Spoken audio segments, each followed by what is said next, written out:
Ito na ang patikim na hamon namin para sa'yo, Jiro. Sa loob ng 1 oras, kailangan malinis mo ang buong jeep. Wow. Jiro, handa ka na ba sa patikim na hamon sa'yo ng I Dare You? Handa na. Pero bago yan, tawagin mo natin si Kuya Saldi. Siya ang sisiguradong nagagawa mo na tama ang bawat hamon na ibibigay namin sa'yo. Tama, walang bara-bara sa top, guys. Your time starts now!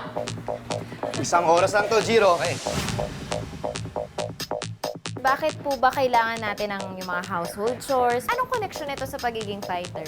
Kahit saan bahay ka, pag tumira ka doon, hindi ka boss. You have to help. Dito sa Tough Guys, hindi kami nag-aampon para maging katulong. Ang ampon namin, kinoconsider namin as part of our family. As part of our family, may trabaho tayo dito sa bahay. Dahil wala pa pakalahati, oh. Yung unang patikim sa akin, medyo nahirapan ako eh. At nataranta ako. Kailangan yung mga sulok-sulok, ma-imap mo rin.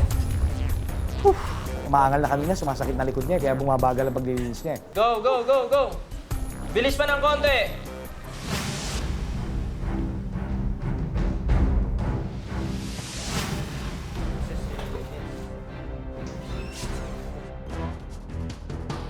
Jiro, pati yung ilalim ng lamesa, pakisama mo na rin.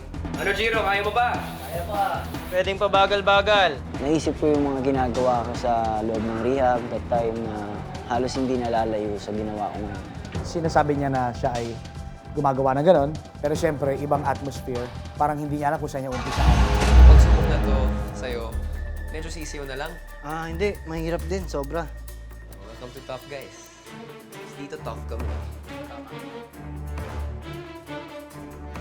Pagod ka na, sabihan mo lang. Sabihan mo lang kami para may tigil na natin to. Kahit na gano'ng kadali ipagawa mo, pag hindi mo isa sa puso, kahit very light, hindi talaga magagawa. Nakakapagod siya, pero hindi naman yun yung dahilan para sumuko ako. Ano, Kuya Saldi, tingin mo okay na yung patikim na pagsubok na binigay natin para kay Jiro? Okay, approve.